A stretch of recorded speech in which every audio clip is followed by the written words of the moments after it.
আসসালামু আলাইকুম। হাবিজাবি চ্যানেলের পক্ষ থেকে আপনাদের সকলকে জানাই আন্তরিক শুভেচ্ছা। আজকেরা আমরা বিস্কিটের রেসিপি তৈরি করে দেখাবো। এটা কিন্তু খুব সহজ একটা রেসিপি, আপনারা চাইলে বাসায় চেষ্টা করতে পারেন একদিন। আপনাদের আর দোকান থেকে কিনে খাওয়া লাগবে না, কথা দিচ্ছি। আর এটা কিন্তু খুব সহজ। দেখুন আমরা কিভাবে তৈরি করেছি বিস্কিটের রেসিপি তৈরি করার জন্য আমাদের লাগবে একটা ডিম। আমি ডিমটাকে ভেঙে নিয়েছি এবং ডিমের কুসুমটাকে আলাদা করে নিব। আপনারা চাইলে যে কোনো পদ্ধতিতেই ডিমের কুসুমটাকে আলাদা করে নিতে পারেন। দেখুন আমার কিন্তু ডিমের কুসুমটাকে আলাদা করা হয়ে গিয়েছে। আমি অন্য একটা পাত্রে রেখে দিচ্ছি ডিমের কুসুমটাকে এবং আমি শেষে যে দেখাবো এটা কোন কাজে ব্যবহার করেছি। এখন আমি ডিমের সাদা অংশের ভিতরে দিয়ে দিচ্ছি 1/4 কাপ চিনি এবং এটাকে কিন্তু একটা চামচ দিয়ে ফেটিয়ে নিচ্ছি। আপনারা চাইলে হ্যান্ড ইউজ করতে পারেন। আমি কিন্তু দেখুন অনবরত নেড়ে চেড়ে এটাকে অ্যাডজাস্ট করে নিচ্ছি এবং দিয়ে দিচ্ছি সামান্য পরিমাণের লবণ। আপনারাও কিন্তু অবশ্যই সামান্য পরিমাণের লবণ দিবেন এবং খুব সুন্দরভাবে এটাকে অনবরত ফেটাতে থাকবেন। আমি দেখুন এর সঙ্গে অ্যাড করছি সয়াবিন তেল 1/4 কাপের মতো। এখন কিন্তু আমি আবারও এটাকে নেড়ে চেড়ে খুব সুন্দর একটা ফ্লাপি ভাব নিয়ে আসব। আমি কিন্তু এটাকে অনবরতই নাড়তে থাকবো। আপনারা চাইলে হ্যান্ড উইচ দিয়েও করতে পারেন। এখন দিয়ে দিচ্ছি 1 ফোঁটার মতো ভ্যানিলা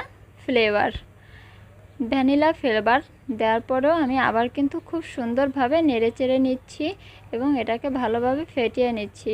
আর ভ্যানিলা ফ্লেভার দিলে ডিমের একটা গন্ধও আসবে না, খুব সুন্দর একটা ঘ্রাণও আসবে। দিয়ে দিচ্ছি ঘি দেওয়ার কারণ হচ্ছে এটা ঘি দিলেও আপনার বিস্কিটটা খেতে অনেক মজা হয় এবং খেতে অনেক খাওয়ার সময় ঘ্রাণও আসে। এখন দিয়ে দিচ্ছি 1 কাপ আটা। এখন আমি হাত দিয়ে এই ডোটাকে তৈরি করে নিব। দেখুন আমি কিভাবে ডোটাকে নেড়ে চেড়ে অ্যাডজাস্ট করে নিচ্ছি আটা দিয়ে। এরপরে আমি আবারও 1/2 কাপের মতো আটা দিয়ে দিচ্ছি অল্প অল্প করে। আপনারা একবারে আটাটা দিতে যাবেন না, অল্প অল্প করে আটা দিবেন আর ডোটাকে তৈরি করে নেবেন। দেখুন আমার কিন্তু ডোটা প্রায় তৈরি হয়ে এসেছে। এখন আমি 1/2 চামচেরও কম দিয়ে দিচ্ছি বেকিং পাউডার দেওয়ার পরেও কিন্তু আমি খুব সুন্দরভাবে এটাকে মথে নিব। তারপরে একটা খুব সুন্দর এবং পারফেক্ট ডো তৈরি করব। দেখুন আমার ডোটা কিন্তু তৈরি হয়ে গিয়েছে এবং আমি কিন্তু খুব সুন্দরভাবে এটাকে মথেও নিয়েছি। এখন আমি এটাকে 15 মিনিটের জন্য রেস্টে রেখে দেব। আমার কিন্তু 15 মিনিট পরে আমি আবার ফিরে এসেছি এবং আবার একটু মথে নিচ্ছি। এখন একটা প্লেটে 2 চামচ তেল দিয়ে খুব সুন্দরভাবে ব্রাশ করে নিচ্ছি।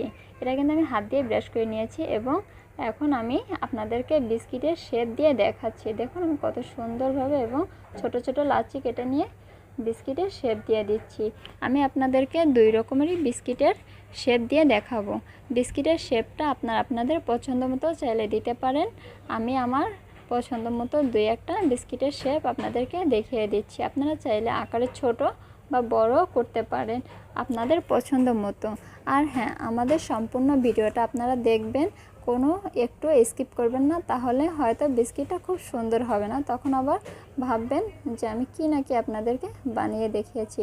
তাই সম্পূর্ণ ভিডিওটাই দেখার চেষ্টা করবেন।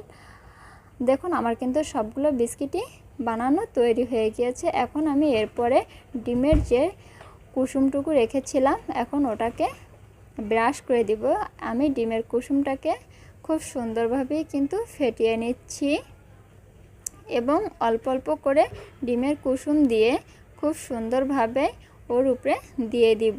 আপনারা চাইলে ব্রাশ দিয়ে ডিমের উপরে কুসুমটাকে দিয়ে নিতে পারেন। আমি আপনাদেরকে চামচ দিয়েই দেখাচ্ছি, কারণ শুধু বিস্কিটের জন্য তো আপনারা ঘরের মাল সামান সব কিনতে যাবেন না। তাই আপনাদেরকে খুবই সহজে ডিমের বিস্কুটটাকে তৈরি করে দেখালাম। আমার কিন্তু বিস্কিটের উপরে ডিমের কুসুম দেওয়া হয়ে গিয়েছে। আর এখন আমি আপনাদেরকে ফ্রাইড করে দেখাবো এটা আমি কিভাবে ফ্রাইড করতেছি। আমি চুলার পরে 10 মিনিট আগে একটা কড়াই বসিয়ে দিয়েছিলাম বালু আর একটা স্ট্যান্ড 10 মিনিট আমি গরম করে নিয়েছি খুব সুন্দরভাবে। আর স্ট্যান্ডের নিচে বালু দেওয়ার কারণ হলো এটা যাতে সব জায়গায় জালটা ভালোভাবে লাগে। আমি কিন্তু প্লেটটা দিয়ে দিয়েছি এবং 2টা ঢাকনা দিয়ে ঢেকে দিব। 45 মিনিট পরে আমরা আবার আসবো। এখন 45 মিনিট এটা ঢাকনা দিয়ে ঢেকে রাখবো। আর এর ভিতরে বারবার কিন্তু খোলা যাবে না, তাহলে গরম ভাবটা চলে আসলে পরে বিস্কিটটা কিন্তু ভালোভাবে তৈরি হবে না। 45 মিনিট হয়ে গিয়েছে। এখন দেখুন আমার বিস্কিটটা কত সুন্দরভাবে তৈরি হয়ে গিয়েছে। এখন আপনারা অনেকেই ভাবতে পারেন যে আমি হয়তো মিথ্যা কথা বলছি যে আমাদের বিস্কুটটা ভালো হয়েছে, কিন্তু আপনারাও যদি বাসায় একদিন চেষ্টা করে দেখবেন বিস্কুটটা কিন্তু অনেক সুন্দরই আসে। এখন আমি আপনাদেরকে পরিবেশন করে দেখাবো যে বিস্কিটগুলো কতটা সুন্দর হয়েছে এবং কতটা ক্রিস্পি হয়েছে। আমি কিন্তু আপনাদেরকে ভেঙেও দেখাবো। আর আপনাদের যদি আমাদের ভিডিওগুলো ভালো লাগে অবশ্যই লাইক, শেয়ার, কমেন্ট করবেন এবং আমাদের চ্যানেলটা সাবস্ক্রাইব করবেন। এই দেখুন কতটা ক্রিস্পি হয়েছে আমাদের বিস্কিটগুলো। আপনারা চাইলে বিকালের নাস্তা এটা সার্ভ করতে পারেন। ধন্যবাদ সবাইকে। আল্লাহ হাফেজ।